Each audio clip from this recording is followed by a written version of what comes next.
Pemirsa, pemerintah Kota Banjarmasin mengambil langkah sigap dalam upaya penerapan pembatasan kegiatan masyarakat level 4 ini, yaitu dengan melakukan penambahan tempat tidur untuk pasien COVID-19 di Rumah Sakit Sultan Syuriansyah Banjarmasin. Selain itu juga akan melakukan penambahan pada tenaga kesehatannya. Pemerintah Kota Banjarmasin kembali mengambil langkah sigap dalam penerapan pembatasan kegiatan masyarakat level 4 ini dengan melakukan penambahan tempat tidur untuk pasien COVID-19 di Rumah Sakit Sultan Syuriansyah Banjarmasin. Selain itu, akan melakukan penambahan pada tenaga kesehatan. Kepala Dinas Kesehatan Banjarmasin Dr. Mahliria di SHMH Wayah Jumpa Media di Rumah Dinas Wali Kota Banjarmasin Jalan Dharma Praja, Banjarmasin Timur, tengah hari Minggu 25 Juli 2021 mendahkan, Dinas Kesehatan telah melakukan pelatihan bagi tenaga vaksinator, wan telah melakukan pengrekrutan sumber daya manusia yaitu tenaga relawan wan tenaga kesehatan. Mereka tersebut nantinya akan dites kemudian direkrut sesuai dengan yang dibutuhkan pemerintah kota untuk memberikan pelayanan kesehatan dalam penanganan pasien COVID-19.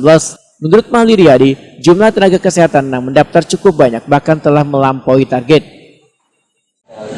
Ya, tes lacak dan isolasi yang menjadi tugas kami dan kita sudah merencanakan untuk penambahan tenaga karena ini sangat penting sekali. Dan kemarin hari Sabtu kita sudah melatih tenaga vaksinator dan besok hari Senin kita juga sudah merekrut tenaga relawan tenaga kesehatan dan akan dilakukan tes pada mereka karena pendaftaran melebihi dari kuota yang kita perlukan saat ini.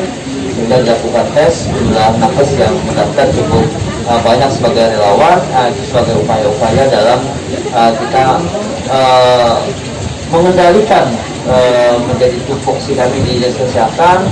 Selain menambah tempat tidur tadi, ya penguatan tes lacak dan isolasi itu pasti, dan dibantu oleh Babinsa dan Babinsa sebagai tracer dan juga para kader puskandu yang kita berdayakan dalam penguatan ini.